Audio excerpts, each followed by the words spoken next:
একবারই বিয়ের কথা বলবেন, কারণ প্রেম ভালোবাসা যারা করে তাদেরকে আমি ভালো মনে করি না, আর এগুলো ভালো না।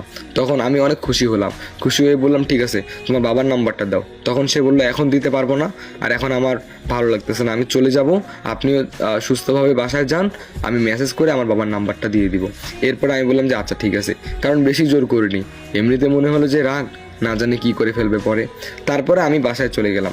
এরপরে সে নাম্বার দিল, আমি ফোন করলাম, ফোন করে আঙ্কেলকে বললাম যে আঙ্কেল আমি আপনার সঙ্গে দেখা করতে চাই। তারপর আমি আমার বাসাতে আমার বাবা মাকে ভালো করে বুঝিয়েছি, বুঝিয়ে কোনো রকম করে রাজি করিয়েছি।